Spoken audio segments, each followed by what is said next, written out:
O jogador que não treinava e superou todo mundo lá do canal Craques Imortais, então bora lá reagir, deixar teu like, comenta, se inscreva e vamos lá. Romário era um exemplo perfeito de alguém que falava muito e fazia em dobro. Surpreendentemente, enquanto os grandes jogadores da atualidade dedicavam suas vidas à academia em busca da excelência, Romário encarava os treinos como mero desperdício de tempo. Ao estabelecer acordos especiais, o jogador permitia a si mesmo permanecer fora até altas horas da noite. Quando firmava contrato com o clube, expressava de maneira direta: tenho dificuldades em acordar cedo, portanto, não treinarei durante a manhã. Essa cláusula nem precisava ser formalmente registrada no contrato. Conheça hoje o jogador que desafiou a lógica convencional de treinamento, alcançando níveis extraordinários no mundo do futebol.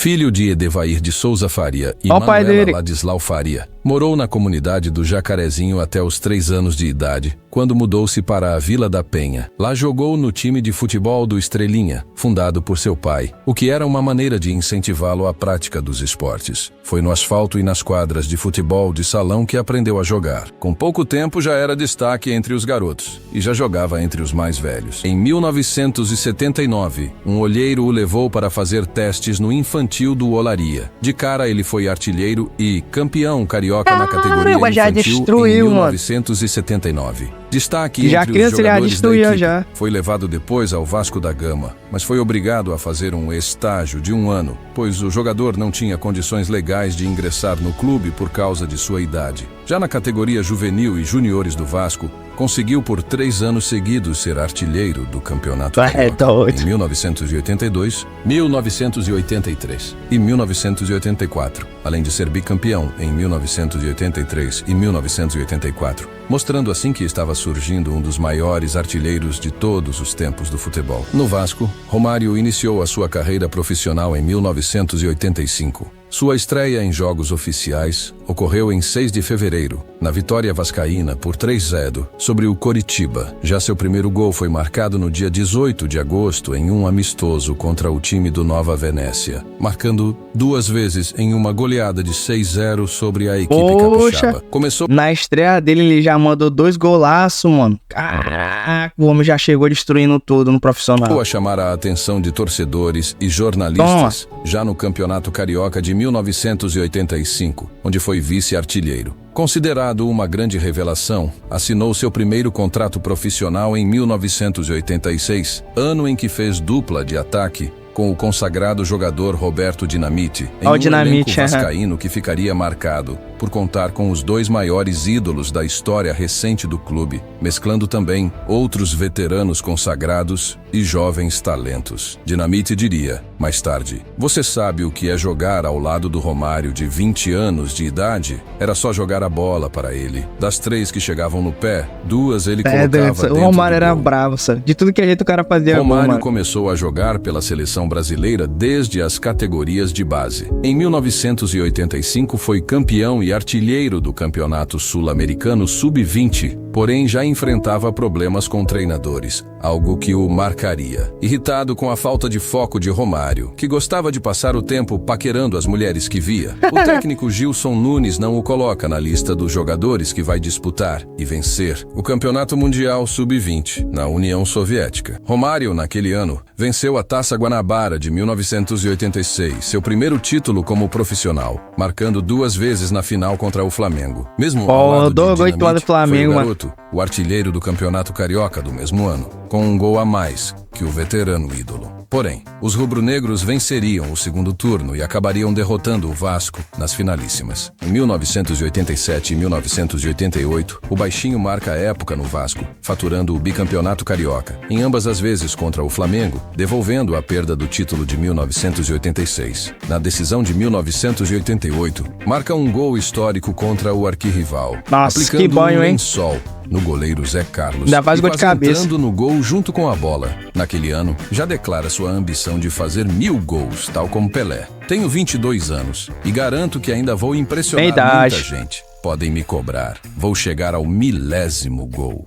Em 1988, conquista novo campeonato carioca e integra a seleção brasileira que vai às Olimpíadas de Seul. O craque Neto ali Romário embaixo. termina os Jogos Olímpicos como artilheiro com 7 gols, um deles na final. O PSV Eindhoven, recém-campeão da Copa dos Campeões da UEFA, aparece e contrata Liga duas dos estrelas Campeões, né, daquelas então. Olimpíadas, ele e o zambiano Kalusha Bwalya. A prova que Romário era uma das maiores promessas do futebol mundial estava nesse acordo que ele fez com o PSV. Olha isso. Romário transferiu-se para o PSV por 6 milhões de dólares estadunidenses, sendo na época a mais cara contratação brasileira por um clube estrangeiro, ultrapassando a que era até então a maior, que havia sido a de Zico, que foi vendido para a Udinese, da Itália, por 4 milhões de dólares. Romário teve realmente um mega contrato, além do salário de 1 milhão de dólares por temporada com mordomia, 1 milhão de dólares de luvas, uma casa com vários quartos e todos os empregados necessários, equipamento de som e vídeo da Philips, ganhou. Um carro Opel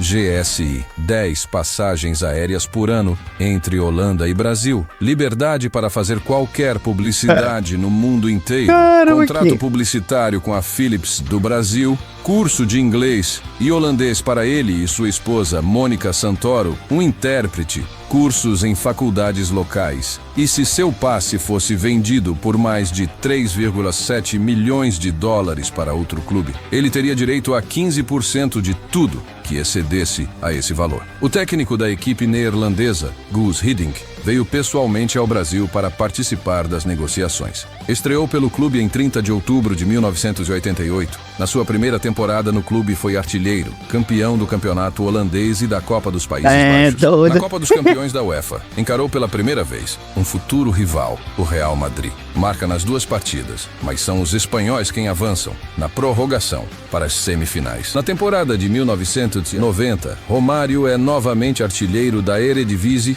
e volta a ganhar a Copa Nacional e torna-se ainda o primeiro brasileiro chamado para uma Copa do Mundo, atuando por uma equipe dos Países Baixos. Todavia, uma lesão no tornozelo ocorrida há 3 meses do torneio pelo próprio PSV praticamente o priva de jogar o Mundial. O começo dele Sem ele nas rodadas PSV finais, já foi gigante, né, mano? Perdeu o campeonato por 1 ponto para o Ajax, dando certa razão a uma declaração de seu principal atacante. O PSV depende de mim. Todos sabem que a equipe não tem condições de jogar sem Romário. O baixinho recupera-se bem da lesão e, na temporada de 1990-91, é novamente artilheiro e campeão da Eredivisie, com um sabor especial para a torcida. O PSV, até então a terceira força do futebol neerlandês, iguala, em número de títulos no campeonato, o Feyenoord, ultrapassado na de 1991-92, com um bicampeonato seguido da equipe de Eindhoven. A temporada de 1992-93, em que o Feyenoord ganha e se iguala momentaneamente ao PSV, é a primeira de Romário na Holanda em que ele não fatura títulos. Ainda assim, sua artilharia na Copa dos Campeões da UEFA, mesmo com o PSV caindo em último na fase de grupos, impressiona os grandes clubes da Espanha. Valência tenta contratar o jogador a pedido de Guus Hiddink, que nesse momento estava como treinador do clube espanhol, porém, um holandês em especial. Johan Cruyff, que na época treinava com sucesso o Barcelona, conseguiu com que a diretoria do clube contratasse o artilheiro. Romário chega ao Barcelona. Ele sai do PSV como um dos maiores artilheiros lá da Holanda, até todo o cara já tava gigante demais na Holanda, tinha que sair mesmo, tinha que procurar novos ares, e aí partiu o Barcelona. O brasileiro mais bem pago do mundo, com um salário de 1,4 milhões de dólares por temporada, e tem um início arrasador no clube catalão. Na pré-temporada, marca 14 gols em 8 partidas. Conseguiu também, para a surpresa geral, a amizade do temperamental Hristo Stoichkov, que não escondeu da imprensa seu descontentamento inicial com a chegada de um quarto estrangeiro. Na época, as regras só permitiam 3 em campo. E o Barcelona já reunia, além do búlgaro, o neerlandês Ronald Koeman, ex-colega do PSV, e o dinamarquês Michael Laudrup, todos já consagrados no clube. De fato, Cruyff teve de revezar os 4 em um rodízio que pouco os agradava. Mas logo Romário se destaca e é eleito o segundo melhor jogador do mundo pela FIFA em 1993. A temporada de 1993-94 desenrola-se com o Barcelona. Aí, galera, 93 já ganhou o melhor do mundo, mano. em busca de um tetracampeonato seguido. Era muito incrível. Em um El Clássico, em que Romário marca 3 vezes e dá uma assistência em um 5-0 pra cima do Real Madrid. O primeiro gol marcaria a história sendo eleito em uma pesquisa feita em 2008 pelo jornal El Mundo Deportivo, como o gol mais bonito da história do Barcelona, onde Romário dá um drible, chamado pelos espanhóis de cola de vaca, em cima do zagueiro do Real Madrid e da seleção espanhola, Alcorta. O outro time da capital espanhola também não se livra do baixinho. Nos 2 duelos contra o Atlético de Madrid, Romário marca também 3 vezes, em cada um 3-4 no primeiro turno e 5-3 no segundo. Mas a partida contra o Real é o marco. A partir dela, o Barcelona soma 28 pontos em 30 possíveis nas partidas restantes e consegue, na última rodada, faturar um título que parecia perdido. Romário emenda o título no Campeonato Espanhol com nova artilharia, além de alcançar um recorde de fazer 5 hat-tricks em apenas uma edição do Campeonato Espanhol, na temporada 1993-94. Cruyff se rende ao brasileiro, que vinha se permitindo até a apostar com o técnico liberações para ir ao Brasil caso marcasse 2 gols em um jogo, aposta que ele frequentemente ganhava. Todavia, ele não consegue o mesmo sucesso na Liga dos Campeões da UEFA. O time chega à final, mas ele marca apenas 2 vezes, ambas na primeira fase contra o Spartak Moscou. Na final, os favoritos blaugranas são goleados por 0-4 para o Milan. Jogaram contra o Milan. Pô, 4-0, caramba, que taco. Romário seguiu na seleção. No entanto, após questionar o técnico Carlos Alberto Parreira sobre ter sido chamado para um amistoso contra a Alemanha em 16 de dezembro de 1992 e ficado no banco de reservas, sem ele, o Brasil venceu por 3-1, acabou sendo deixado de lado, a despeito da boa fase que mantinha no PSV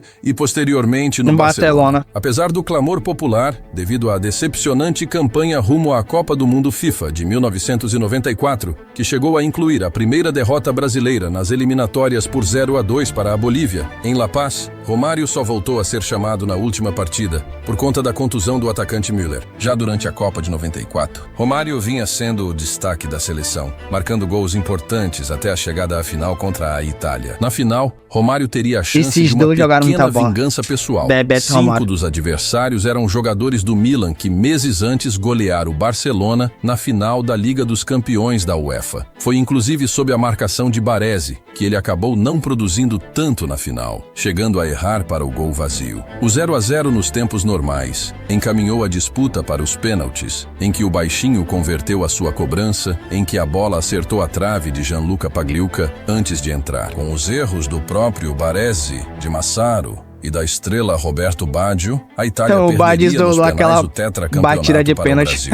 Romário, tido como o grande responsável pelo tetra brasileiro, foi o segundo jogador a receber a taça, depois do capitão Dunga. Seu papel decisivo na conquista voltou a ser simbolizado na volta ao Brasil, ao aparecer na janela do avião com a taça na mão, e foi bem lembrado pela FIFA ao final do ano, quando a entidade o escolheu o melhor jogador do mundo. Segunda vez ganhou, né? Caramba, mano. Caramba, ganhou a bola de ouro, Romário. Com alguns dias de atraso como campeão e grande destaque da Copa do Mundo de 1994. Torneio onde Stoichkov também destacou como artilheiro e condutor de uma campanha histórica da Bulgária. Foi na Liga dos Campeões daquele ano que Romário teria uma última noite de gala no Camp Nou, em que a dupla, com o Stoichkov, marcou 3 vezes em um 4-0 sobre o Manchester United. Porém, Romário não duraria mais do que aquele semestre na Espanha. Desejando voltar ao Brasil, força sua saída do Barcelona, mesmo seu passe sendo avaliado em $12 milhões. Na época, com grandes clubes da Europa querendo o jogador, em destaque para a Juventus, que estava sondando sua contratação o ano inteiro. Romário nunca voltou de fato depois da Copa do Mundo. Seu corpo estava em Barcelona, mas sua mente estava no Rio, declararia Stoichkov, de quem o brasileiro chegaria a se distanciar. Barcelona teve de aceitar e reduzir o valor do contrato. Mesmo abaixando para $9 milhões, acabou o vendendo por 4,5 milhões. Porém, depois o Flamengo deu mais 2,5 milhões parcelados, fechando a compra em $7 milhões. Pelo Barcelona, Romário ganhou 7 títulos e marcou 53 gols em 84 jogos. É gol demais. Galera, se o Romário quisesse treinar, se quisesse focar no futebol, tipo, exemplo do Cristiano Ronaldo, né? Se fizesse igual ele fez, igual o Cristiano Ronaldo faz, né? Focar e tal, 100% no corpo dele, focar em treinar e ser o melhor e tudo. O Romário tinha ganhado umas 4 bolas de ouro, mano, na moral. Tinha ganhado bola de ouro, tinha ganhado mais uma Copa do Mundo, tinha ganhado uma Champions, que eu acho que ele nunca ganhou uma Champions. Então, tinha jogado muita bola em outros clubes da Europa, porque ele só jogou no Barcelona, no PSV. Deveria ter ido pra Juventus, destruir isso também por lá, porque o cara era muito craque, mano.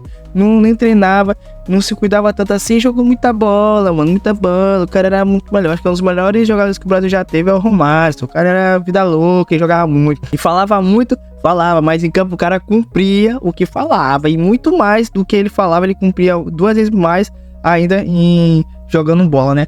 Mas é isso, espero que vocês tenham gostado. Deixa teu like, comenta aqui embaixo o que você achou. Se inscreva no canal, me siga no Instagram, deixa o like. E é isso, obrigado por ter assistido. Valeu, até a próxima. Fui!